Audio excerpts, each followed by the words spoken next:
Hello बच्चों, ABS की पाठशाला में आप सभी का स्वागत है। आज जीव विज्ञान की प्रैक्टिस सेट नंबर 6 जो कि जनन स्वास्थ्य से संबंधित है, यानी रिप्रोडक्टिव हेल्थ।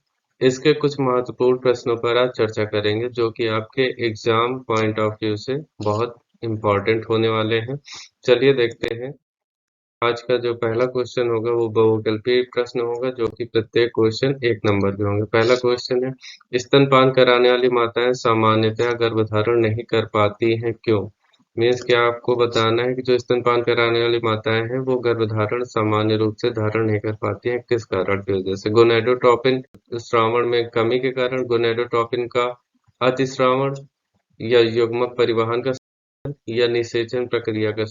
तो इसका सही जवाब हो जाएगा गोनेडोट्रोपिन का संबंध में। जो गोनेडोट्रोपिन होता है उसके रिसाव या श्रावण में कमी के कारण स्तनपान कराने वाली माताएं सामान्य गर्भधारण नहीं कर पाती हैं। इसका आंसर देख लेते हैं। स्तनपान एक प्राकृतिक गर्भ निरोधक उपाय है। मीन्स कि जो स्तनपान कराने वाली माताएं हैं या स्तनपान कराती हैं वह एक प्राकृतिक गर्भ निरोधक उपाय है, क्योंकि उस समय जो शरीर में गोनेडोट्रोपिन का रिसाव या श्रावण होता है वह अत्यंत कम हो जाता है, जिसके द्वारा गोनेडोट्रोपिन हार्मोन का होता है जो अंडोत्सर्ग हेतु आवश्यक है। मीन्स की गोनेडोट्रोपिन की का श्रावण जब अधिक मात्रा में होता है तभी अंडोत्सर्ग की क्रिया संपन्न होती है। तो इसका सही जवाब है गोनेडोट्रोपिन का।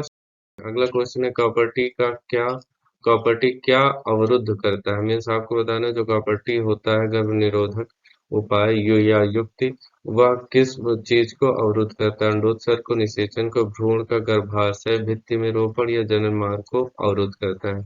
मीन्स कि आपको बताना है कि क्या वो अंडोत्सर्ग को या निषेचन को या भ्रूण का गर्भाशय भित्ति में रोपण या जनन मार्ग को अवरुद्ध करता है। तो इसका सही जवाब होगा जो कॉपर्टी होती है वह भ्रूण का गर्भाशय भित्ति में रोपण, जो भ्रूण होता है उसका गर्भाशय भित्ति में रोपण रोपण से उसको रोकता है। आंसर देख लेते हैं। जो कॉपर्टी गर्भाशय गुहा में स्थापित किया जाता है। जो कॉपर्टी होता है वो गर्भाशय की गुहा में स्थापित कर दिया जाता है जो कि भ्रूण को गर्भाशय भित्ति के में रोपण से रोकता है। इसको चित्र के माध्यम से देखते हैं। ये है चित्र, ये है कॉपर्टी, जो कॉपर की एक टी नुमा छड़ होती है। टी नुमा हल्की सी बेंड टी नुमा छड़ होती है जो कि दोनों स्त्री के गर्भाशय के दोनों फैलोपियन ट्यूब, यानी कि एक ये वाली और एक ये वाली, दोनों को ब्लॉक कर देती है जो कि गर्भाशय, जिससे कि भ्रूण को गर्भाशय भित्ति में रोपण से रोकती है और अवरुद्ध उत्पन्न करती है। तो इसका सही जवाब हो जाएगा क्या? भ्रूण का गर्भाशय भित्ति में रोपण। अगला क्वेश्चन, एमटीपी का पूरा नाम बताइए। इसका पूरा नाम, एमटीपी का आपको पूरा नाम बताना है। मेडिकल टर्मिनेशन ऑफ प्रेगनेंसी, या मल्टी टेम्परेरी फ्रीक्वेंसी, या उपरोक्त में से कोई नहीं। तो इसका सही जवाब होगा medical termination of pregnancy. Medical termination of pregnancy MTP का पूरा नाम है। यह वह युक्ति है जिसमें क्या कहते हैं, कोई उचित कंडीशन या कोई विशिष्ट ऐसी कंडीशन या सिचुएशन पड़ जाती है जिसमें कि माता या शिशु को जान का खतरा या कुछ ऐसे अनवांटेड चीजें होती हैं, या गुणसूत्रों में कमी या अधिकता के कारण जो सिंड्रोम्स होते हैं उसकी वजह से अगर कोई दिक्कत होती है तो भारत सरकार या इंडियन गवर्नमेंट यह क्या कहते हैं अधिकार देती है कि आप अब क्या कि गर्भपात करा सकते हैं। ठीक है, तो उसी को बोलते हैं medical termination of pregnancy. Means की जो प्रेगनेंसी है उसको, यानी कि गर्भपात कराना। ठीक है। अगला क्वेश्चन है, ये है इसका आंसर, एमटीपी का पूरा नाम मेडिकल टर्मिनेशन ऑफ प्रेगनेंसी।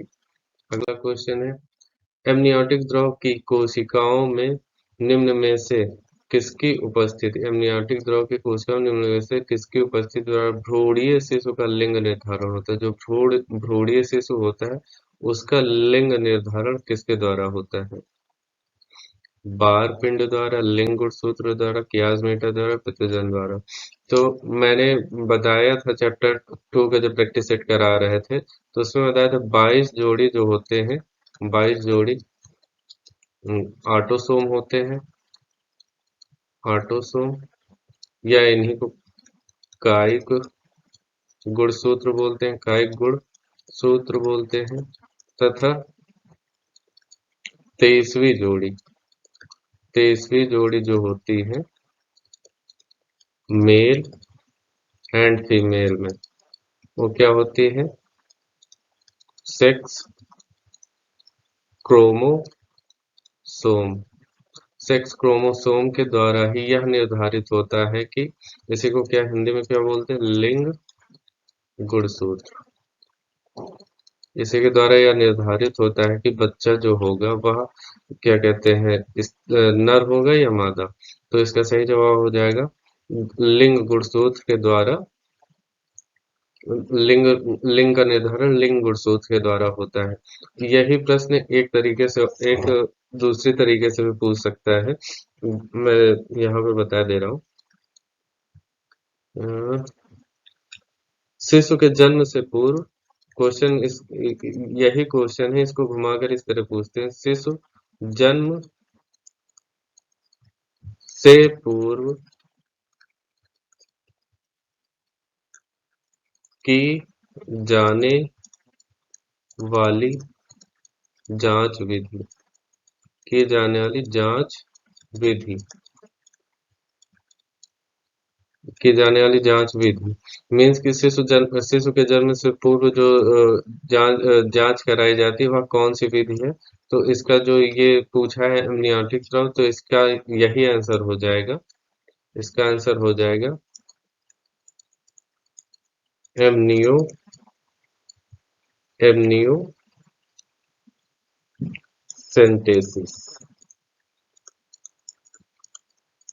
आप ये दोनों क्वेश्चन, यानी कि दोनों क्वेश्चन अलग अलग, एक ही क्वेश्चन है जो अलग अलग तरीके से पूछ सकता है। ये इसमें पूछा है एमनियोटिक द्रव के द्वारा निम्न में से किसके द्वारा क्या कहते हैं लिंग का निर्धारण होता है, तो इसमें हो जाएगा लिंग गुणसूत्र।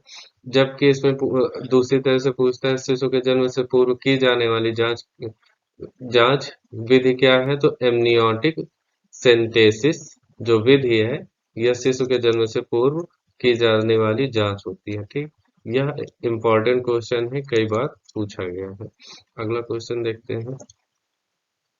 इसका आंसर है लिंग गुणसूत्र की उपस्थिति द्वारा भ्रूणीय शिशु का लिंग निर्धारण होता है। सहायक जनन प्रौद्योगिकी की वह तकनीक जिसमें एक शुक्राणु को सीधे अंडाणु में अंतःक्षेपित या इंजेक्ट कर दिया जाता है क्या कहलाता है? GIFT, ZIFT, ICSI या ET।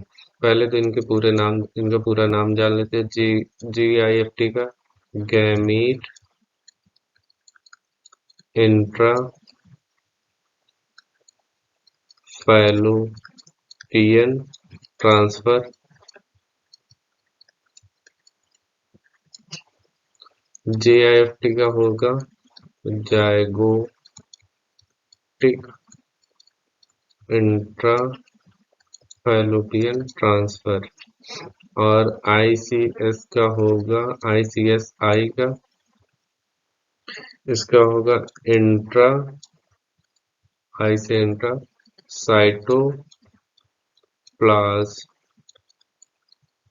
Cytoplasmic sperm injection injection. और ED का होगा, E से हो जाएगा एम्ब्रियो एम्ब्रियो ट्रांसफर। ठीक, ये तो इसके हो गए पूरे GIFT, ZIFT, ICSI या ET के फुल फॉर्म। डायरेक्ट क्वेश्चन में पूछता है GIFT या ZIFT या ICSI या ET के का पूरा नाम बताइए। तो ये हो गए इनके पूरे नाम। आइए जान लेते हैं कि इस क्वेश्चन का सही जवाब क्या होगा। सहायक जनन प्रौद्योगिकी की वह तकनीक जिसमें एक शुक्राणु मीन्स कि एक शुक्राणु को सीधे, एक शुक्राणु को सीधे अंडाणु में इंजेक्ट किस विधि द्वारा किया जाता है, तो उसका सही जवाब हो जाएगा ICSI। ठीक है, इसका आंसर देख लीजिए। ICSI या अंतःकोशिकीय शुक्राणु निक्षेपण। ICSI को ही हिंदी में बोलते हैं अंतःकोशिकीय शुक्राणु निक्षेपण तकनीक, या इंग्लिश में बोलते हैं इंट्रासाइटोप्लाज्मिक स्पर्म इंजेक्शन। में एक शुक्राणु को इस विधि में एक शुक्राणु को सीधे अंडाणु में अंतःक्षेपित कर दिया जाता है। यह किस माध्यम से होता है, इसको एक चीज के माध्यम से समझ लेते हैं। एक पेट्रिक डिस्क में एक पेट्री डिस्क, ये मान लीजिए पेट्री डिस्क है, इसमें मादा के अंडाणु को ले लेते हैं। मादा के अंडाणु में इंजेक्शन के माध्यम से नर के शुक्राणु को उस अंडाणु में प्रवेश कराते हैं। ठीक, नर के शुक्राणु को उस अंडाणु में प्रवेश कराते हैं। यही क्रिया क्या कहलाती है, ICSI। ठीक, अगला क्वेश्चन देखते हैं। अच्छा, अगर आप लोगों को ये हमारे द्वारा जितने भी प्रैक्टिस सेट सॉल्व कराए जा रहे हैं फिजिक्स, केमिस्ट्री या बायो के, अगर आप लोगों को अच्छा लग रहा हो तो हमारे चैनल को सब्सक्राइब करिए, लाइक करिए और ज़्यादा से ज़्यादा दोस्तों के साथ शेयर कीजिए। और आप लोगों को ये नोट्स अगर PDF फॉर्म में चाहिए हो तो आप हमारे टेलीग्राम चैनल ABS की पाठशाला में ये QR कोड को स्कैन करके डायरेक्ट ज्वाइन कर लीजिए, या फिर डिस्क्रिप्शन बॉक्स में ये लिंक दे रखा होगा जिस पर आप क्लिक करेंगे तो सीधे हमारे टेलीग्राम चैनल से जुड़ जाएंगे। और जुड़ते ही आपको ये PDF, जितने भी PDF है फ्री में मिल जाएंगे, और इनको आप डाउनलोड कीजिए और घर पर एक बार पुनः प्रैक्टिस कीजिए, जिससे कि आपको जो टॉपिक में थोड़ा बहुत डाउट भी है वह पूरी तरह से क्लियर हो जाएगा। आगे बढ़ते हैं, देखते हैं क्या है। अति लघुत्तरीय प्रश्न होंगे, जो अब क्वेश्चन आएंगे वो अति लघुत्तरीय टाइप के होंगे, जो कि प्रत्येक एक अंक का होगा। पहला क्वेश्चन, प्रोजेस्टेरॉन तथा एस्ट्रोजन मिश्रण का गर्भ निरोधक उपाय के रूप में क्या महत्व है। मीन्स आपको बताना है प्रोजेस्टेरॉन तथा एस्ट्रोजन का जो मिश्रण होता है गर्भ निरोधक उपाय के रूप में, उसका क्या महत्व है। अच्छा, जैसे कि स्त्रियों द्वारा गर्भ निरोधक गोलियों का सेवन किया जाता है, तो जो गर्भ निरोधक गोलियां होती हैं उसमें जो मुख्य कार्य होता है उन गोलियों का, उसमें प्रोजेस्टेरॉन की की मात्रा में अधिकता तथा एस्ट्रोजन की मात्रा में कमी होती है। ठीक है, जिसके कारण FSH तथा LH, FSH जो कि फॉलिकल स्टिमुलेटिंग हार्मोन होता है तथा LH ल्यूटिनाइजिंग हार्मोन होता है, जो कि पीयूष ग्रंथि द्वारा स्रावित होते हैं। जब इनमें कमी होती है तो अंडोत्सर्जन की क्रिया निष्क्रिय हो जाती है, जिससे कि स्त्री गर्भधारण नहीं कर पाती है। यह एक गर्भ निरोधक उपाय या युक्ति भी होती है। चलिए इसका आंसर देख लेते हैं। ये हो गए कॉन्ट्रासेप्टिव पिल, या इन्हीं को बोलते हैं गर्भ निरोधक गोलियां। स्त्रियों द्वारा गर्भ निरोधक गोलियां या कॉन्ट्रासेप्टिव पिल खाकर अंडोत्सर्जन तथा रोपण को रोका जाता है। ये जो गोलियां होती हैं इनको खाने के पश्चात स्त्रियों में अंडोत्सर्जन, जो अंडों का उत्सर्जन तथा उनका रोपण जो होता है उसको रोक दिया जाता है। इन गोलियों में प्रोजेस्टेरॉन, जो प्रोजेस्टेरॉन हार्मोन है, इसकी मात्रा में अधिकता हो जाती है तथा एस्ट्रोजन हार्मोन जो होता है इसकी मात्रा में कमी आ जाती है। अच्छा, इन दोनों, इस प्रोजेस्टेरॉन में अधिकता तथा एस्ट्रोजन हार्मोन में कमी आ जाने के कारण इन हार्मोन्स में जो पीयूष ग्रंथि से, इसके कमी के कारण जो पीयूष ग्रंथि से स्रावित होने वाले FSH तथा LH, FSH तथा LH का जो श्रावण होता है, जिसको बोलते हैं फॉलिकल स्टिमुलेटिंग हार्मोन या ल्यूटिनाइजिंग हार्मोन का श्रावण बहुत कम हो जाता है। जब घट जाता है तो जिसके कारण स्त्रियों में अंडों के उत्सर्जन की क्रिया निष्क्रिय हो जाती है। जब अंडों के उत्सर्जन की क्रिया निष्क्रिय हो जाती है तो निषेचन की क्रिया संपन्न नहीं हो पाती है। यही युक्ति क्या कहलाती है, गर्भ निरोधक युक्ति कहलाती है। अगला क्वेश्चन देखते हैं, परिवार नियोजन की स्थायी विधियां क्या है। आपको बताना है जो परिवार नियोजन है उसकी स्थायी विधियां क्या है।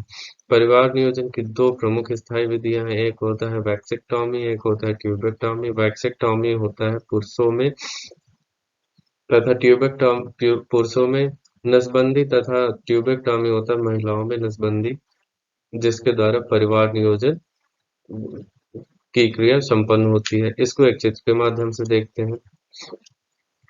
इसका उत्तर देख लेते हैं। पुरुष पुरुष नसबंदी, जो पुरुष में नसबंदी होती है उसको क्या बोलते हैं? वैक्सेक्टॉमी। एवं महिला में जो नसबंदी होती है उसको क्या बोलते हैं? ट्यूबेक्टॉमी। ये जो चित्र दिखाया गया है, ये इसको मान लेते हैं ए। ये चित्र है ए और ये है बी। ये नर जनन तंत्र है, नर जनन तंत्र।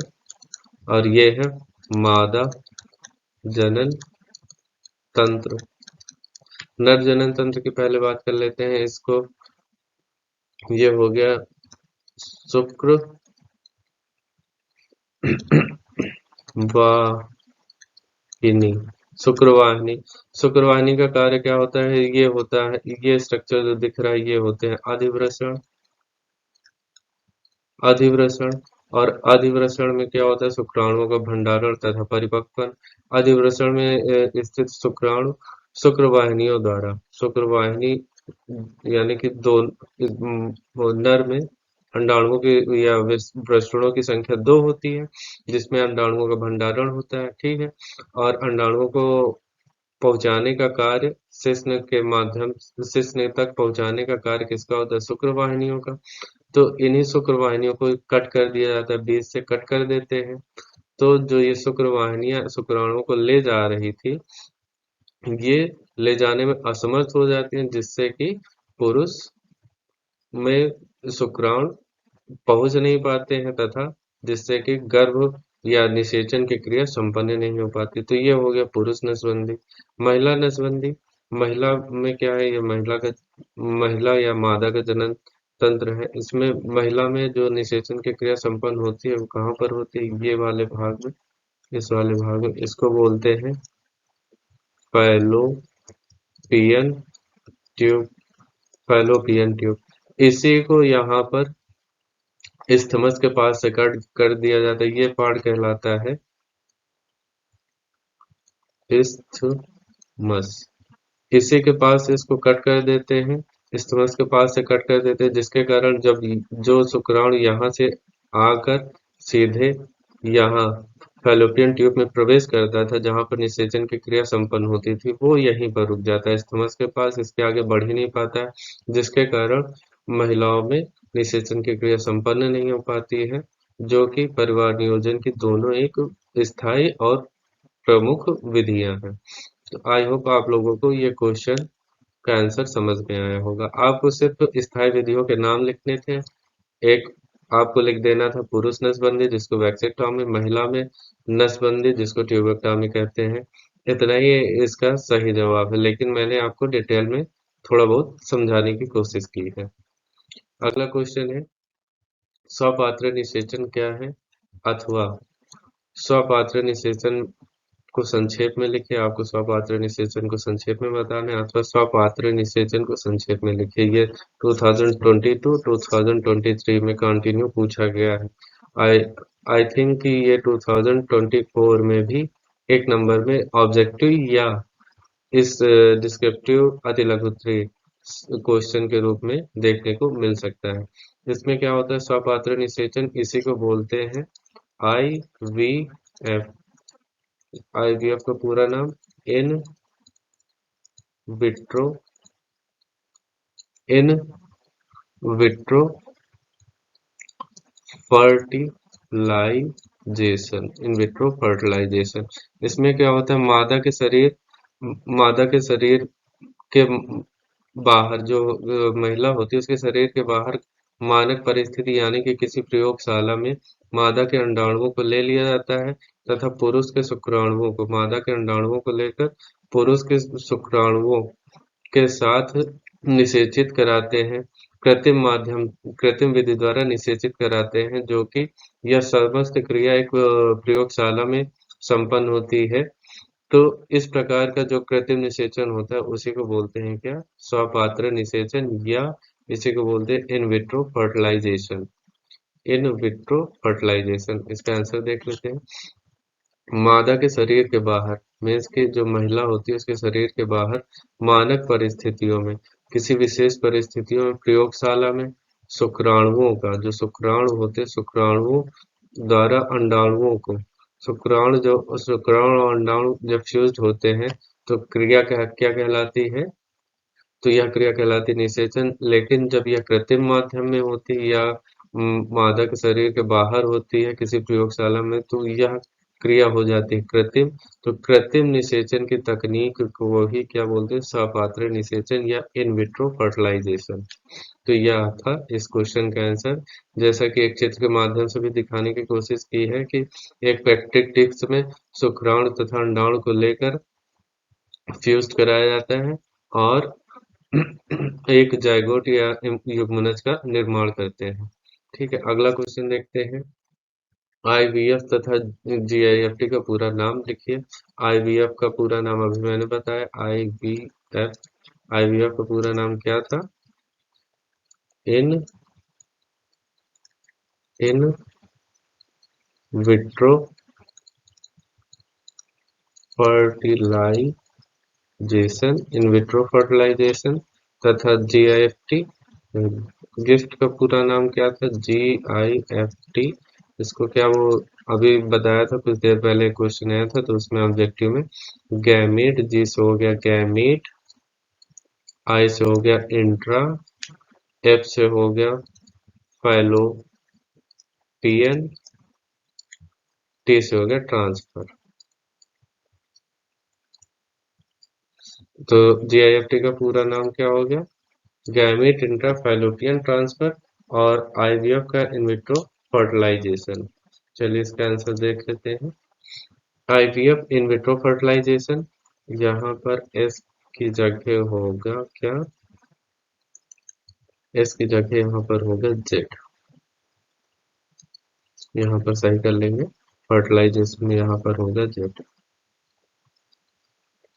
इन विट्रो फर्टिलाइजेशन। ठीक है। और जीआईएफटी का पूरा नाम क्या है? Gamete intra fallopian transfer. In vitro fertilisation के हिंदी में बोलते हैं सपात्र निषेचन या अंतःपात्र निषेचन, जबकि जीआईएफटी या गैमीट इंट्रा फैलोपियन ट्रांसफर को हिंदी में बोलते हैं युग्मक अंतः अंडवाहिनीय स्थानांतरण। आईवीएफ में क्या करते हैं? पेट्रिक डिस्क लेते हैं, पेट्रिक डिस्क में अंडाणु को रखते हैं और अंडाणु में किसी इंजेक्शन ट्यूब के माध्यम से अंडाणु अंडाणु के अंदर शुक्राणु को इंजेक्ट करते हैं तथा यह समस्त क्रिया किसी एक प्रयोगशाला में कृत्रिम विधि द्वारा होती है। तो इस प्रकार के कृत्रिम निषेचन को ही बोलते हैं इन विट्रो फर्टिलाइजेशन या आईवीएफ। जबकि जीआईएफटी में क्या करते हैं? मादा के अंडाशय से अंडाणुओं को लेते हैं और किसी एक स्पर्म जिसमें कलेक्ट रहता है उस पेट्रिक डिस्क में इसमें पहले से स्पर्म कलेक्टर करके रखते हैं। इसमें मादा के अंडाणु को डालते हैं और अंडाणु को डालने के पश्चात एक माध्यम इंजेक्ट टूल के माध्यम से उसके फैलोपियन ट्यूब में इंजेक्ट कर देते हैं तथा निषेचन की क्रिया मादा के शरीर के अंदर, जीआईएफटी मादा के शरीर के अंदर निषेचन की क्रिया संपन्न होती है, जबकि आईवीएफ में एक प्रयोगशाला में मादा के शरीर के बाहर। मेन डिफरेंस ये है कि आईवीएफ में मादा के शरीर के बाहर तथा जीआईएफटी में मादा के शरीर के अंदर निषेचन की क्रिया संपन्न होती है। जीआईएफटी को हम थोड़ा डिटेल में देख लेते हैं एक चित्र के माध्यम से।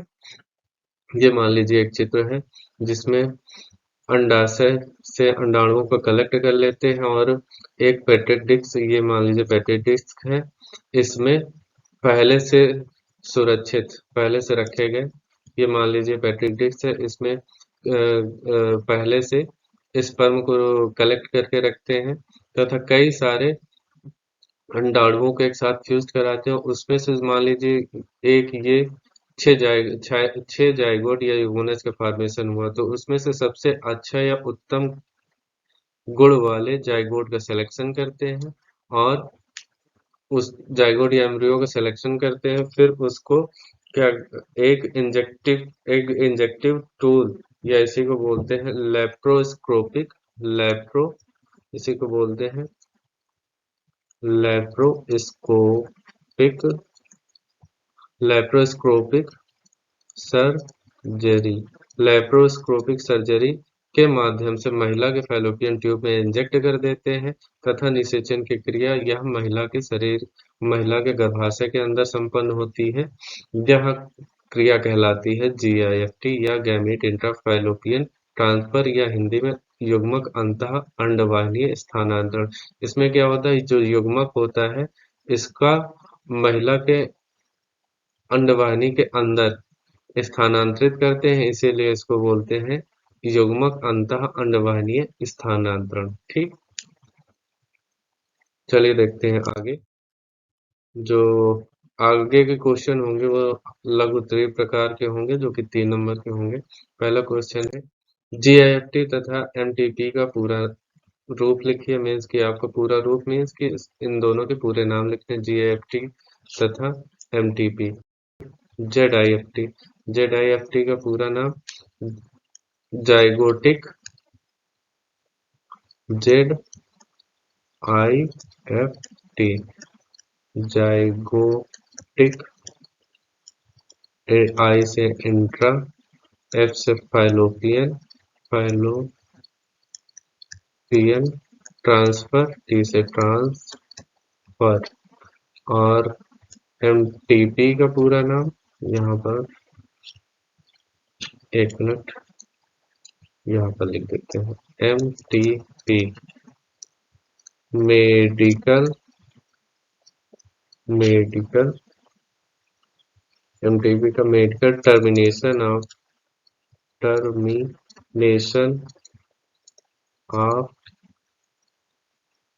प्रेगनेंसी।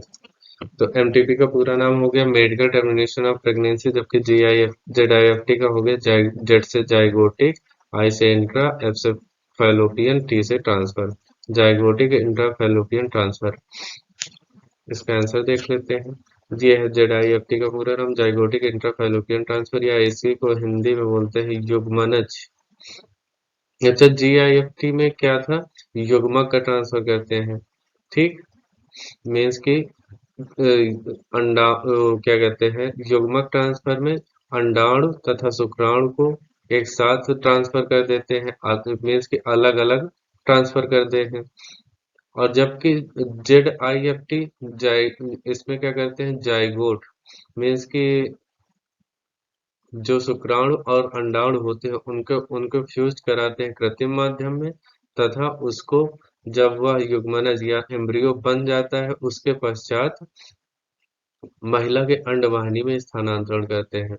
तो इसीलिए इसको बोलते हैं जाइगोट इंट्रा फैलोपियन ट्रांसफर या युग्मनज का फॉर्मेशन कैसे होता है, मादा का अंडाणु तथा नर का शुक्राणु जब संयोजित होता है तो युग्मनज या जाइगोट का फॉर्मेशन करता है। युग्मनज अंतः अंडवाहिनीय स्थानांतरण हिंदी में बोलते हैं, और इंग्लिश में zygote intra fallopian transfer. MTP medical termination of pregnancy या चिकित्सीय गर्भता समापन, मीन्स की चिकित्सीय विधि द्वारा जो जो गर्भवती स्त्री है उसके गर्भपात करना ही क्या कहलाता है, MTP या मेडिकल टर्मिनेशन ऑफ प्रेगनेंसी, या हिंदी में बोलते हैं चिकित्सीय सगर्भता समापन। ZIFT में क्या होता है, एक चित्र के माध्यम से समझने की कोशिश करेंगे। यहाँ पर इसमें क्या होता है कि नर नर का जो स्पर्म होता है, ये शुक्राणु होता है, नर का शुक्राणु होता है, नर का शुक्राणु, ठीक, ये मान लीजिए शुक्राणु है, ये फ्यूज होता है मादा के अंडाणु से, मादा के अंडाणु से ये दोनों फ्यूज होते हैं और फॉर्मेशन किसका करते हैं, एक एम्ब्रियो या जाइगोट या इसी को बोलते हैं युग्मनज। एम्ब्रियो, जाइगोट या युग्मनज का फॉर्मेशन करते हैं। ठीक है, और यह समस्त क्रिया होती कैसे है, कृत्रिम माध्यम में। इनका फॉर्मेशन जब हो जाता है तो इसको स्त्री के अंडवाहिनी में स्थानांतरित कर दिया जाता है। स्थानांतरित करने के लिए जैसे अभी एक तकनीक जो इंजेक्ट तकनीक थी उसके बारे में इसके पहले वाले क्वेश्चन में जिक्र किया था, लेप्रोस्कोपिक जो टेक्निक है या सर्जरी है उसके माध्यम से महिला के अंडवाहिनी या फैलोपियन ट्यूब में इस जाइगोट को स्थानांतरित कर देते हैं। तो यह जो युक्ति या यह जो प्रक्रिया है गर्भधारण की, इसी को बोलते हैं ZIFT या जाइगोट इंट्रा फैलोपियन ट्रांसफर। और एमटीपी में क्या होता है? एमटीपी जो क्रिया होती है, इसमें जो गर्भवती स्त्री होती है, किसी गुणसूत्र में अधिकता या कमी से जो जितने भी क्या कहते हैं जेनेटिक डिजीजेस होती हैं, जो शिशु में हो जाती हैं, आजकल नई तकनीक के माध्यम से हम जांच के थ्रू यह पता लगा सकते हैं कि जो आगामी शिशु है या जो शिशु होने वाला है, जिसका जन्म होने वाला है, जो भ्रूणीय अवस्था में है, उसमें गुणसूत्रों की कमी है या अधिकता है, या गुणसूत्र में कमी या अधिकता के कारण कोई उसमें रोग या डिजीज होने की संभावना है या नहीं। अगर ऐसा होता है तो चिकित्सीय सलाह द्वारा उसका गर्भपात कराया जाता है। तो चिकित्सीय सगर्भता या समाप्त गर्भता जो गर्भवती स्त्री होती है, उसका गर्भपात कराने की क्रिया ही क्या कहलाती है? मेडिकल टर्मिनेशन ऑफ प्रेगनेंसी या चिकित्सीय सगर्भता समापन। इसमें इसमें क्या कहते हैं, गर्भ स्त्री का गर्भपात कराने की प्रक्रिया होती है। ठीक, अगला क्वेश्चन देखते हैं क्या है। अगला क्वेश्चन है, गर्भ निरोधक क्या? मनुष्य के लिए दो गर्भ निरोधक उपायों का उल्लेख कीजिए। ठीक, अथवा गर्भ निरोधक किसे कहते हैं? स्त्रियों द्वारा प्रयोग किए जाने वाले दो गर्भ निरोधकों पर टिप्पणी कीजिए। गर्भ निरोधक क्या है? जब किसी अवरुद्ध माध्यम के द्वारा स्त्री के अंडाणु तथा पुरुष के शुक्राणुओं को आपस में संलयित या मिलने से रोकने की क्रिया को ही क्या बोलते हैं? गर्भ निरोध। यानी कि उनके जो माध्यम में अवरोध उत्पन्न करने की प्रक्रिया होती है, निषेचन के माध्यम में अवरोध उत्पन्न करने की क्रिया। और निषेचन का माध्यम क्या होता है? पुरुष का शुक्राणु व मादा के अंडाणु जब फ्यूज्ड होते हैं तो वह निषेचन की क्रिया संपन्न होती है। तो उन्हीं के माध्यम में जब अवरुद्ध उत्पन्न हो जाता है तो इसी को बोलते हैं गर्भ निरोध। ठीक, इसका आंसर देख लेते हैं। परिवार नियोजन के अंतर्गत अपनाई जाने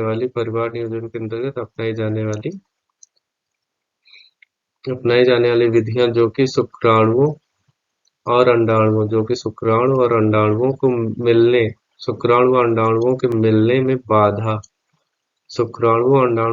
में बाधा उत्पन्न करके निषेचन की क्रिया को नहीं होने देते हैं, गर्भ निरोधन गर्भ निरोधन के लिए विभिन्न युक्तियों का प्रयोग करते हैं। मीन्स की अंडाणुओं और शुक्राणुओं को मिलने से रोकने के लिए कई सारी युक्तियां अपनाई जाती हैं, इसी को क्या कहते हैं? गर्भ निरोधन युक्तियां, जो कि प्रमुख निम्नलिखित हैं, जिन्हें गर्भ निरोधक भी कहते हैं। ठीक है। अच्छा, ये जैसे चित्र में दिखाया भी गया है, क्या कहते हैं, कुछ गोलियां होती हैं जो गर्भ निरोधक गोलियां होती हैं। ठीक है, ये कॉन्डोम हो गया, जिसके थ्रू पुरुष का शुक्राणु मादा के अंडाणुओं से फ्यूज नहीं हो पाता है। ठीक, और ये हो गया आपका कॉपर्टी, ये हो गया सर्वाइकल कैप, जो कि स्त्रियों के यूज में आता है।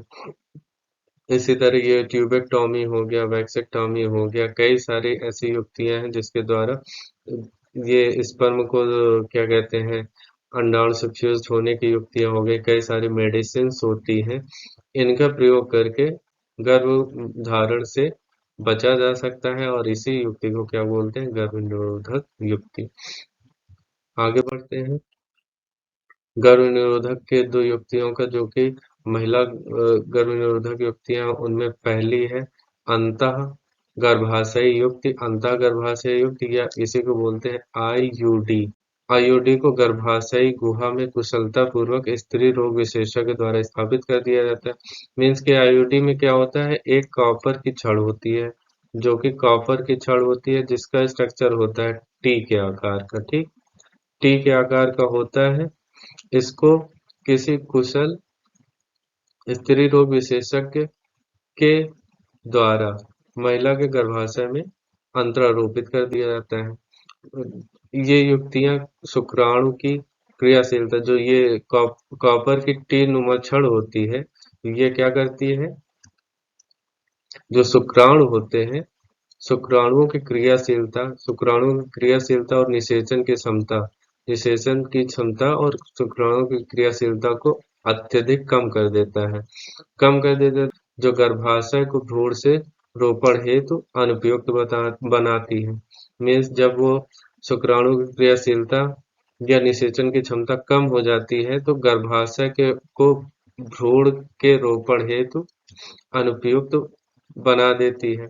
जैसे कि तांबा मोचक अंतः गर्भाशय युक्त मीन्स की यही कॉपर CuT, कॉपर की टी नुमा छड़। ठीक है, चित्र के माध्यम से समझाने की कोशिश कर रहे हैं। देखिए ये हो गया एक कॉपर टी नुमा छड़, जो कि जिसमें क्या होता है, ये कॉपर कॉपर की एक टी नुमा छड़ होती है जो कि महिला के गर्भाशय में इम्प्लांट की जाती है किसी स्त्री रोग विशेषज्ञ के द्वारा। और ये क्या करती है, जो ये यहाँ पर स्थमस की पोजीशन होती है, इसी जगह ये एरिया को ब्लॉक कर देती है। जब ये एरिया ब्लॉक हो जाता है तो यहाँ पर तुम्बिका भाग में, जिसको बोलते हैं एम्पुला, मीन्स की फैलोपियन ट्यूब के एम्पुला भाग में निषेचन की क्रिया संपन्न होती है। तो यहाँ पर जब स्थमस में कॉपर टी के माध्यम से इस स्थान को ब्लॉक कर देते हैं तो शुक्राणु अंडाणु तक पहुंच ही नहीं पाते, या मान लीजिए कभी कभी पहुंच भी जाते हैं तो कॉपर में यह गुण होता है कि वह शुक्राणुओं की क्रियाशीलता को कम कर देता है अथवा उनकी जनन क्षमता को ही नष्ट कर देता है, जिसके कारण स्त्री गर्भ का धारण नहीं कर पाती है। तो यह हो गई प्रथम गर्भ निरोधक युक्ति। दूसरी क्या है, मिश्रित गोली या गर्भ निरोधक गोलियां। ठीक है, मिश्रित गोली या गर्भनिरोधक गोलियां सबसे प्रभावशाली और सबसे आसान विधि होती है गर्भनिरोधक की।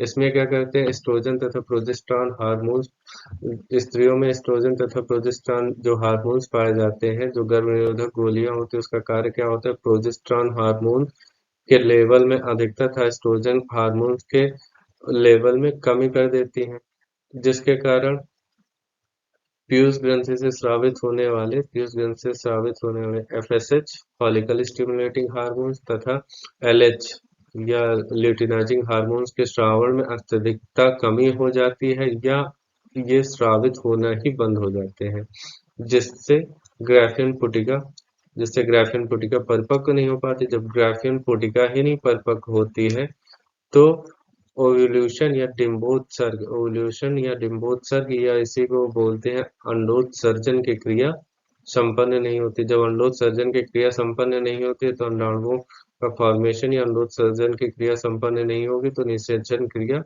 ऑब्वियसली रुक जाएगी या निषेचन की क्रिया होगी ही नहीं।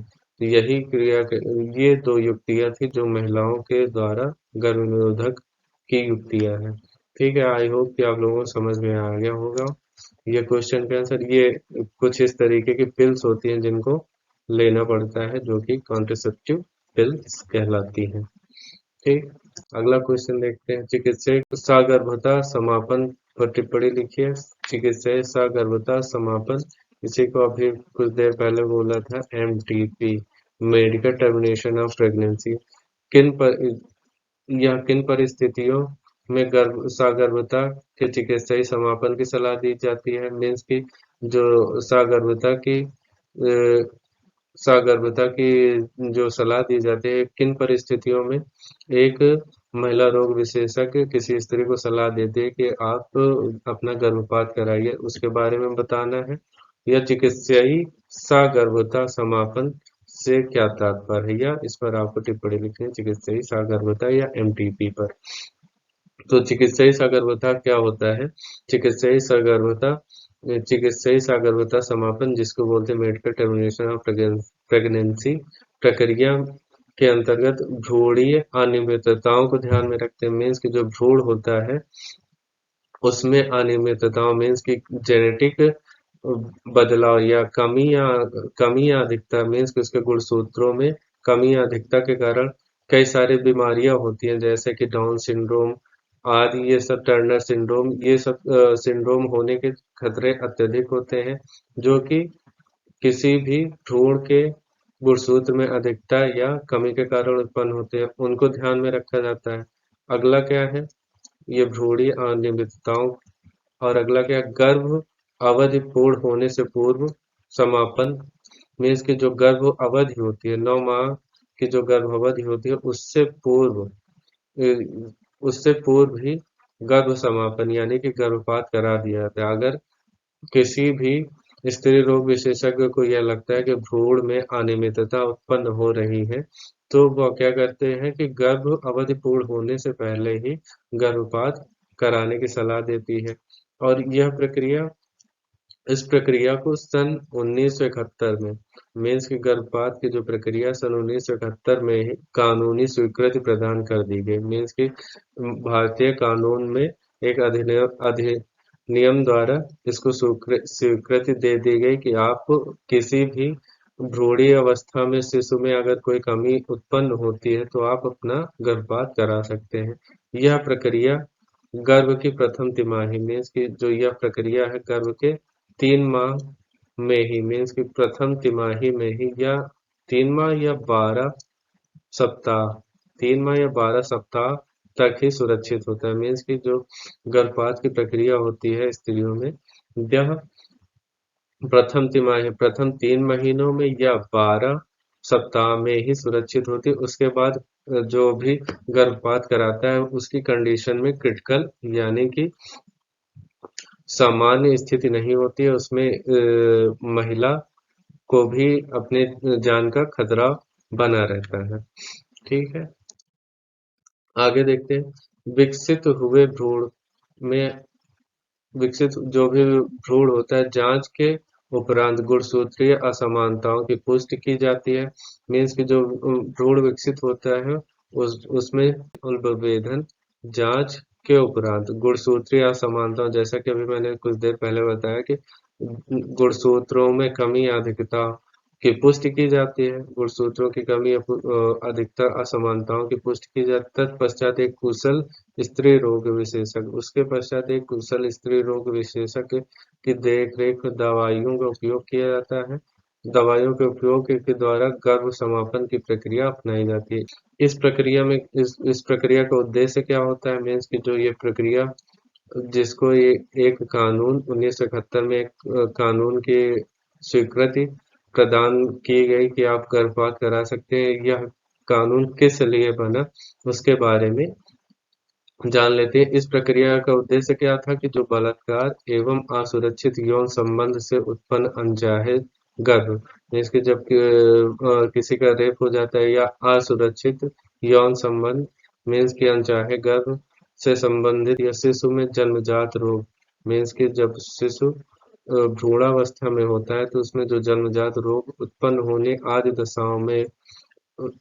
होने का खतरा रहता है, इन दशाओं में गर्भपात समापन करने की अनुमति मिलती है। हालांकि आजकल जो प्रेजेंट टाइम में क्या होता है, ये तो जो भारत सरकार का जो उद्देश्य था कि बलात्कार या अनचाहा जो गर्भ हो जाता है या फिर शिशु में भ्रूणीय अवस्था में ही जन्मजात कुछ डिजीजेज उत्पन्न हो जाती है, तो उस अवस्था में आप गर्भपात करा सकते हैं। लेकिन आजकल क्या करते हैं लोग, अपने लिंग का जांच करा देते हैं, शिशु के लिंग का जांच करा लेते हैं, जिसके कारण क्या होता है कि कन्या भ्रूण कन्या भ्रूण हत्या में बहुत ज्यादा बढ़ोतरी हो गई, जिसके कारण भारत सरकार ने इस क्रिया को गैर कानूनी बताते हुए इस पर रोक लगा दी। मीन्स कि आप वर्तमान समय में किसी भी भ्रूण के लिंग की जांच अगर कराते हैं या कराते गए पकड़े जाते हैं तो यह गैर कानूनी माना जाता है और इसके संदर्भ में आपको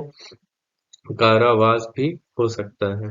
तो ये था MTP पर टिप्पणी, या इसी को क्या बोलते हैं, medical termination of pregnancy, means medical termination of pregnancy. ठीक है, आई होप कि आपको समझ में आया होगा। चलिए बढ़ते हैं आगे। अगला क्वेश्चन है IVF। या इन विट्रो फर्टिलाइजेशन तकनीक पर टिप्पणी लिखिए। परख नली शिशु पर टिप्पणी लिखिए। अच्छा, आईवीएफ को ही परख नली शिशु भी कहते हैं। इसके बारे में जान लेते हैं। पर इसमें परख नली शिशु या अंतःपात्र निषेचन, अंतःपात्र निषेचन या परख नली शिशु या इसी को बोलते हैं इन विट्रो फर्टिलाइजेशन। यह तकनीक उन दंपतियों के लिए प्रयुक्त होती है, मीन्स कि ये जो युक्ति है उन दंपतियों के लिए उपयुक्त है जिनमें स्त्री में गर्भ नहीं ठहरता, जिन स्त्रियों में गर्भ नहीं ठहरता या सक्रिय अंडाणु या पुरुष के वीर्य में शुक्राणुओं की कमी होती है। मीन्स कि जिन स्त्रियों में गर्भ नहीं ठहरता या उनमें सक्रिय अंडाणुओं की कमी होती है या फिर पुरुष के वीर्य में शुक्राणुओं की कमी होती है, पुरुष में के वीर्य में शुक्राणुओं की कमी पाई जाती है, तो इस स्थिति में इस तकनीक का प्रयोग किया जाता है। इस तकनीक में सहायक जन्म प्रौद्योगिकी की सहायता से स्त्री के अंडाणु को पुरुष के शुक्राणु स्त्री के अंडाणु को पुरुष के शुक्राणु से मादा के शरीर के बाहर, इस क्रिया में क्या करते हैं, स्त्री के अंडाणु को ले लेते हैं, पुरुष के शुक्राणु को ले लेते हैं और मादा के शरीर के बाहर प्रयोगशाला में कृत्रिम रूप से निषेचन की क्रिया को संपन्न कराया जाता है। निषेचन की क्रिया को संपन्न कराते हैं। इस प्रकार के कृत्रिम निषेचन की प्रक्रिया को ही क्या बोलते हैं, इन विट्रो फर्टिलाइजेशन या अंतःपात्र निषेचन। ठीक, इसके पश्चात 8 कोष के भ्रूण को जो भ्रूण तैयार होता है, मीन्स कि जब अंडाणुओं और शुक्राणुओं का फ्यूजन कराते हैं तो युग्मनज या जाइगोट का फॉर्मेशन होता है। उसके पश्चात जब मारूला स्टेज आती है तो उसमें मारूला स्टेज में क्या होता है, 8 से 16 कोशिकाएं मारूला या इसी को मोरूला स्टेज बोलते हैं। मोरूला स्टेज में कोशिकाओं की संख्या कितनी होती है, 8 से 16। तो मारूला स्टेज या 8 से 16 कोश के भ्रूण को फाइलोपियन नलिका में स्थानांतरित कर दिया जाता है। मीन्स के फाइलोपियन नलिका इस तरीके फाइलोपियन नलिका में स्थानांतरित कर देते हैं जिससे युग्मनज अंतः फाइलोपियन स्थानांतरण या अभी ZIFT के बारे में बताया, जिसमें एक जाइगोट का फॉर्मेशन हो जाता है और जाइगोट को स्त्री के फाइलोपियन ट्यूब में स्थानांतरित करते हैं। ठीक, मीन्स की कृत्रिम निषेचन तक की तकनीक को आईवीएफ बोलते हैं। और आईवीएफ में जब कृत्रिम निषेचन के पश्चात की तकनीक ZIFT या इसी को क्या बोलते हैं, zygote intra fallopian tube fallopian transfer, zygote intra fallopian transfer. इसमें युग्मनज को फाइलोपियन ट्यूब में स्थानांतरित करते हैं और 8 कोश के अवस्था से अधिक विकसित भ्रूण को 8 कोश की अवस्था से अधिक विकसित भ्रूण को गर्भाशय में स्थानांतरित कर देते हैं जिससे अंतः गर्भाशय स्थानांतरण या आईयूटी इसी को बोलते हैं इंट्रा यूटेराइन ट्रांसफर। जब गर्भ की अवधि पूर्ण हो जाती है तो स्त्री सामान्य रूप से बच्चे को जन्म दे देती है। तो इस प्रकार से जो शिशु पैदा होता है, मीन्स कि जो इस प्रकार से जो शिशु का जिस शिशु का जन्म होता है तो उसे ही बोलते हैं क्या, test tube baby. Test tube baby या परख नली शिशु, इसी को क्या बोलते हैं, टेस्ट ट्यूब बेबी या परख नली शिशु। ठीक है, आई होप कि आप लोगों को समझ में आ गया होगा। परख नली शिशु में आपको क्या बताना है, परख नली शिशु के बारे में अगर आपसे पूछेगा तो आपको परख नली शिशु वाले में IVF प्लस ZIFT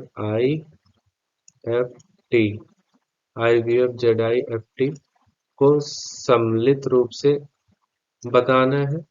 तथा अगर सिर्फ IVF टेक्निक के बारे में पूछता है तो आपको सिर्फ यही कृत्रिम निषेचन की क्रिया जहां तक संपन्न होती है सिर्फ वहीं तक आपको बताना है, वही IVF तकनीक होती है। ठीक है, आगे। अच्छा, IVF जो इन विट्रो फर्टिलाइजेशन है, इसको एक चित्र के माध्यम से देख लेते हैं। क्या क्या स्टेजेस होती हैं जो कि क्या कृत्रिम निषेचन विधि की होती है, चलिए देखते हैं। सबसे पहले तो क्या, स्टिमुलेशन के लिए महिलाओं को कुछ पिल्स दी जाती हैं जिससे कि उसमें एक परिपक्व अंडाणुओं का फॉर्मेशन हो सके। ठीक, फॉर्मेशन होने के पश्चात फर्टिलाइजेशन के लिए शुक्राणुओं को लेते हैं। ठीक, शुक्राणुओं को अंडाणुओं के साथ एक अंडाणु को लेकर शुक्राणु को एक इंजेक्शन के माध्यम से फ्यूज्ड कराते हैं। अंडाणु में शुक्राणु को प्रवेश कराते हैं, जिससे कि अं- अंडाणु शुक्राणु मिलकर फर्टिलाइजेशन की क्रिया या निषेचन की क्रिया संपन्न करते हैं, जिससे युग्मनज या जाइगोट का फॉर्मेशन होता है। कई सारे जाइगोट या कई सारे एम्ब्रियो बन जाते हैं, तो इस इन एम्ब्रियोज में से एक जो सबसे उत्तम किस्म का यानी कि सबसे अच्छी क्वालिटी का एम्ब्रियो होता है उसका सिलेक्शन कर लेते हैं।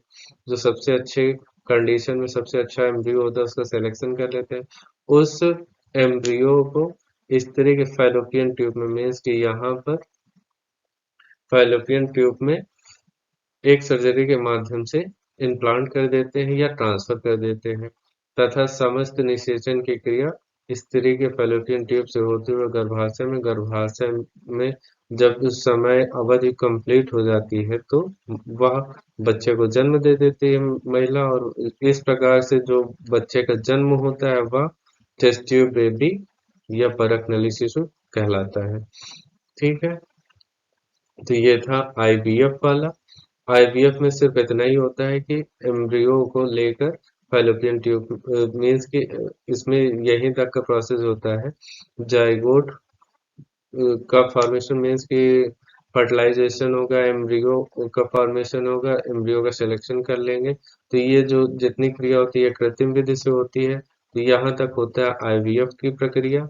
और ये जो एम्ब्रियो ट्रांसफर का जहाँ से स्टेज चालू हो जाती है, ये यहाँ से हो जाता है जेड आई एफ टी या zygote intra fallopian transfer. Z I F T में एम्ब्रियो या जाइगोट को इस तरह के फैलोपियन ट्यूब में ट्रांसफर कर देते हैं। ठीक है, और धीरे धीरे जब समय अवधि पूर्ण होती है तो महिला एक शिशु को जन्म देती है। जेड आई एफ टी के थ्रू जो शिशु का फॉर्मेशन होता है वह कैसा होता है, टेस्ट ट्यूब बेबी कहलाता है। आई होप कि आपको समझ में आया होगा। चलिए देखते हैं आगे कैसे क्वेश्चन है। आगे जो क्वेश्चन आने वाला है वो दीर्घोत्तरीय टाइप का प्रश्न होगा, जो कि 5 नंबर का होगा। क्वेश्चन देखते हैं। जनसंख्या विस्फोट से क्या अभिप्राय है, मीन्स कि आपको बताना है जनसंख्या विस्फोट क्या होता है। जनसंख्या वृद्धि के कारण तथा नियंत्रण का वर्णन कीजिए। जनसंख्या वृद्धि के कारण के बारे में बताना है तथा उनको नियंत्रित करने के उपायों के बारे में बताना है, अथवा जनसंख्या विस्फोट एवं इसके निवारण का निबंध लिखना है, अथवा जनसंख्या विस्फोट एवं जन्म नियंत्रण के संबंध में आपको बताना है। ये मोस्ट प्रोबेबल क्वेश्चन है जो लॉन्ग में अगर इस चैप्टर से बनता है तो संभावनाएं होती है कि क्वेश्चन आएगा ही आएगा। 2023, 19 और 2020 में पूछा गया। तो पहले समझ लेते हैं जनसंख्या विस्फोट क्या होता है। जनसंख्या विस्फोट प्राय जनसंख्या विस्फोट में क्या होता है, जो मृत्यु दर होते हैं, जो मृत्यु दर में जब कमी आ जाती है, एवं कभी कभी क्या होता है जब मृत्यु दर में कमी तथा जन्म दर में शिशु जन्म दर में तीव्र वृद्धि होने लगती है, जिसके कारण से शिशु जन्म दर में तीव्र वृद्धि होने लगती है, जिसके कारण से किसी एक विशेष स्थान की जनसंख्या में अचानक से तीव्र विस्तार हो जाता है। और मतलब कि जैसे जनसंख्या विस्फोट का क्या मतलब होता है कि कहीं पर किसी एक विशेष स्थान पर जब मृत्यु दर में कमी हो जाती है तथा जो जन्म दर होता है उसमें तीव्रता हो जाती है। जब मरने वालों की संख्या कम होगी और जन्म लेने वालों की संख्या अधिक होगी तो वहां पर ऑब्वियसली क्या होगा, जनसंख्या में अत्यधिक अचानक से विस्तार हो जाएगा। ठीक है, और इसी क्रिया को क्या कहते हैं, जब यह क्रिया तीव्र विस्तार से जनसंख्या का आकस्मिक परिवर्तन हो जाता है, जनसंख्या में अधिकता हो जाती है, तो यही क्रिया क्या कहलाती है, जनसंख्या विस्फोट कहलाती है। मीन्स कि अचानक से जनसंख्या में बढ़ोतरी ही जनसंख्या विस्फोट कहलाती है। जनसंख्या में तीव्र गति से होने वाली यह वृद्धि उस स्थान विशेष की जलवायु, मीन्स कि जो जनसंख्या में यह तीव्र गति से वृद्धि होती है उसका मुख्य कारण होता है उस स्थान की विशेष जलवायु, सामाजिक एवं आर्थिक स्थिति मीन्स कि वहाँ पर जो जलवायु होगी बहुत ही अनुकूल होगी जीवों के लिए, और सामाजिक और आर्थिक स्थिति उत्तम होगी, और उत्तम स्वास्थ्य एवं खाद्य पदार्थों की उपलब्धता पर निर्भर करता है। मीन्स की जनसंख्या विस्फोट उन स्थानों पर तीव्र गति से होता है जहाँ पर जलवायु जलवायु अच्छी होती है, सामाजिक एवं आर्थिक स्थिति अच्छी होती है, स्वास्थ्य उत्तम एवं खाद्य पदार्थों की पर्याप्त मात्रा होती है, वहां पर जनसंख्या विस्फोट होने के चांसेस अत्यधिक बढ़ जाते हैं। आगे देखते हैं जनसंख्या वृद्धि के कारण।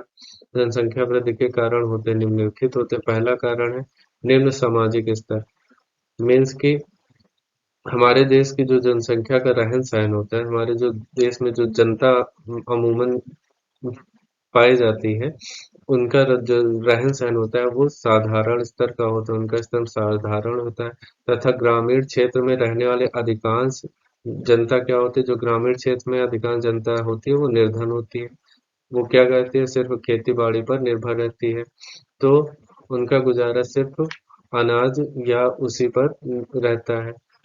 तो जो इस बात पे यकीन करते हैं मीन्स कि वो क्या करते हैं, उनका उनकी थिंकिंग यह रहती है कि जितने अधिक बच्चे होंगे, जितने अधिक बच्चे होंगे वे उतने ही अधिक काम करेंगे, जब काम करेंगे तो वो उतना ही अधिक कमाएंगे। तो जो ग्रामीण क्षेत्रों के लोगों की मानसिकता क्या होती है कि वो ये सोचते हैं कि हमारे अधिक बच्चे होंगे तो वो अधिक काम करेंगे, और जब अधिक काम करेंगे तो अधिक धन भी कमाएंगे। अतः इसी अज्ञानतावश वो अधिक से अधिक बच्चों को जन्म देते हैं, और जिसके कारण जनसंख्या नियंत्रण पर ध्यान नहीं देते हैं, और वहां की जनसंख्या में वृद्धि हो जाती है। नेक्स्ट है निरक्षरता मीन्स की इनलिटरेसी, मीन्स अज्ञानता। जनसंख्या वृद्धि का मुख्य कारण है निरक्षरता भी। जनसंख्या जो वृद्धि का मुख्य कारण होता है वह अशिक्षा या निरक्षरता भी होता है, क्योंकि हमारे देश व समाज की अधिकांश जनसंख्या क्या होती है, निरक्षर या पढ़े लिखे नहीं होती है। इसी कारणवश अज्ञानतावश वो आवरण संतान उत्पत्ति उनके द्वारा संतान की उत्पत्ति होती रहती है। मीन्स कि उनको यह जानकारी ही नहीं होती है कि हाँ, कि गर्भ निरोधक पिल्स या गर्भ निरोधक युक्तियां भी होती है जिसके द्वारा बच्चों के बच्चों के जन्म पे रोक लगाया जा सकता है। उनको ये ज्ञान ही नहीं होता है, तो इसी कारण बस जब ज्ञान नहीं है तो वो गर्भ निरोधक युक्तियों को अपना नहीं पाते, तथा अज्ञान व संतान उत्पत्ति होती रहती है। अगला सामाजिक रीति रिवाज। हमारे देश में कई ऐसे रीति रिवाज हैं जो पुत्री पुत्री या पुत्र विवाह एक आवश्यक धार्मिक कर्तव्य बन गया है।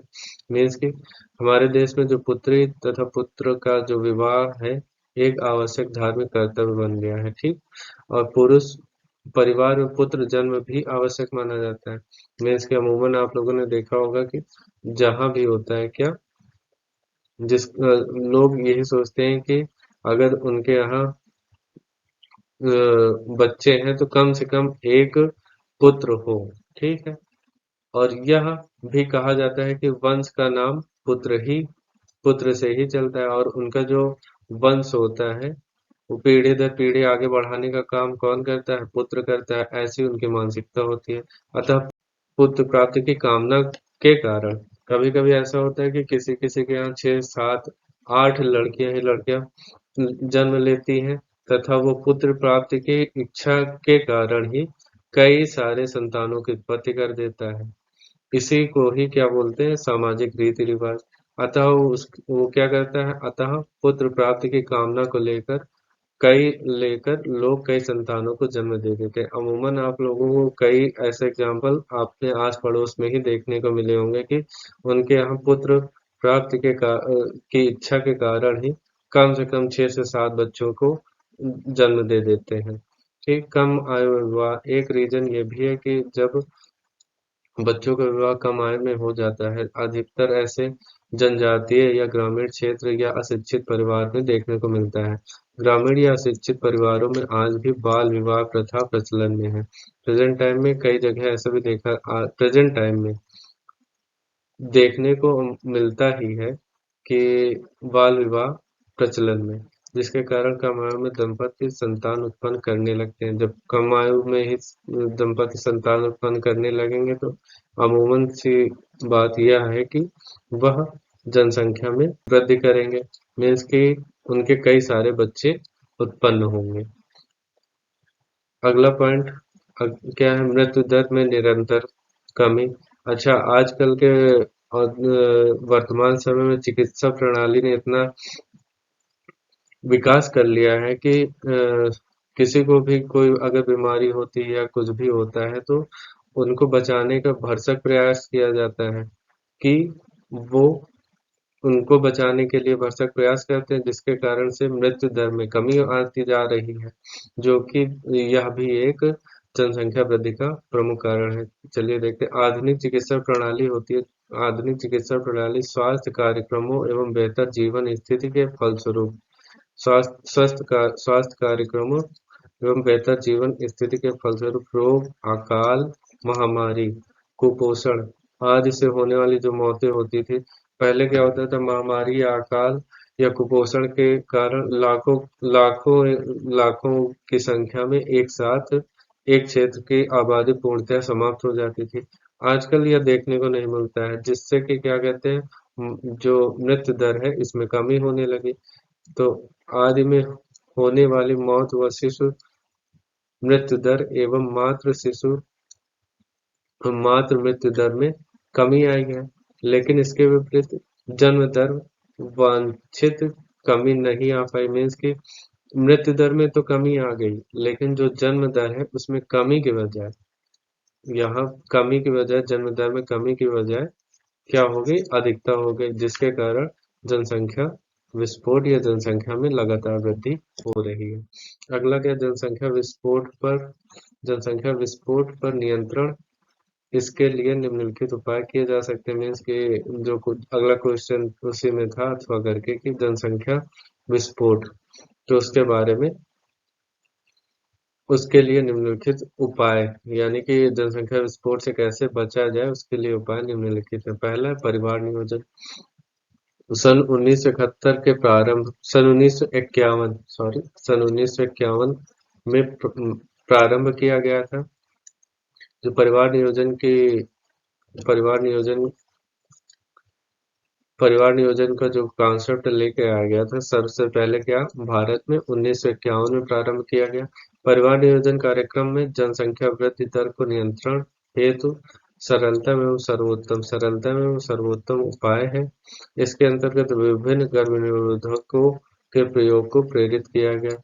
सन 1951 में ही परिवार नियोजन युक्तियों या कार्यक्रमों का प्रारंभ कर दिया गया था, जिसके कारण से सरलता उसमें यह किया गया कि सबसे सरल और सर्वोत्तम उपायों को ढूंढा गया, जिससे कि गर्भ निरोधकों के रूप में इनको लोगों को इसको प्रयोग करने के लिए प्रेरित करने का कार्य किया गया। कानूनी व्यवस्था, संविधान के 42वें संशोधन में संसद और विधानसभाओं को जनसंख्या नियंत्रण के लिए कानून बनाने के अधिकार प्रदत्त किए गए। जो हमारे संविधान है, संविधान के 42वें संशोधन के माध्यम से जो संसद और विधानसभाओं को जनसंख्या नियंत्रण के लिए कानून बनाने के विशेष अधिकार प्रदान किए गए हैं, जिसके थ्रू वो क्या कर सकते हैं, अपने क्षेत्र में जनसंख्या नियंत्रण के उपायों को लागू कर सकते हैं। शिक्षा व्यवस्था, जनसंख्या वृद्धि पर नियंत्रण और परिवार को सीमित करने के संबंध में जनता को शिक्षित करने के कार्यक्रम में वृद्धि की जानी चाहिए। जगह जगह पर क्या करना चाहिए, सेमिनार या इन पर चर्चा की जानी चाहिए। ठीक है, जो शिक्षा व्यवस्था है इसमें सुधार करना चाहिए तथा जनसंख्या नियंत्रण से संबंधित शिक्षा व कार्यक्रमों में वृद्धि करके लोगों को जागरूक किया जा सकता है। आर्थिक स्थिति में सुधार, लोगों को योग्यता अनुसार अगर रोजगार प्राप्त होगा, व्यवसाय के अवसर मिलने लगेंगे, जिससे परिवार के आर्थिक स्थिति में सुधार हो सकेंगे। जब परिवार के आर्थिक स्थिति में सुधार होगा तो जो जनसंख्या वृद्धि है उस पर कहीं ना कहीं कुछ हद तक कमी आएगी। परिवार कल्याण संबंधी कार्यक्रमों को बढ़ाना, जो परिवार कल्याण संबंधी कार्यक्रम है या परिवार नियोजन संबंधी कार्यक्रम है, उनको उन कार्यक्रमों को बढ़ाना तथा जिन क्षेत्रों में इसके बारे में जानकारी नहीं वहां तक इसके बारे में जानकारी पहुंचाना। ठीक है, चलिए इसमें देख लेते हैं। परिवार को सीमित रखने के लिए कुछ ऐसे व्यवस्था होनी चाहिए, जो परिवार है उसको सीमित रखने के लिए कुछ ऐसी व्यवस्था करनी चाहिए जिससे परिवार सीमित रखने के कार्यक्रमों में लोगों की रुचि बढ़े। मीन्स कि परिवार को सीमित रखने के लिए लोग उनके अंदर रुचि व जागरूकता उत्पन्न हो, जैसे कि निःशुल्क शिक्षा देनी चाहिए, मुफ्त इलाज व्यवस्था देनी चाहिए आदि। आई होप कि आप लोगों को यह क्वेश्चन समझ में आया होगा। तो ये थे आज के कुछ मुख्य प्रश्न। अगर आप लोगों को हमारा क्या कहते हैं, हमारे चैनल पे जितने भी प्रैक्टिस सेट कराया जा रहा है फिजिक्स, केमिस्ट्री या बायो के, अगर आप लोगों को अच्छे लग रहे हैं तो हमारे चैनल को सब्सक्राइब कीजिए, लाइक कीजिए, शेयर कीजिए और अपने दोस्तों से अधिक दोस्तों के साथ शेयर कीजिए और हमारे साथ यूं ही जुड़े रहिए। आशा करते हैं कि लास्ट में जो लास्ट तक बना रहेगा 65+ मीन्स कि 70 में से 65+ उसके आएंगे ही आएंगे। और ये जो प्रैक्टिस सेट सॉल्व कराया जा रहा है इनसे बाहर एक भी क्वेश्चन आने वाला नहीं है। ठीक है, आप कंटिन्यू प्रैक्टिस सेट सॉल्व करते रहिए और हमारे चैनल से जुड़े रहिए। धन्यवाद।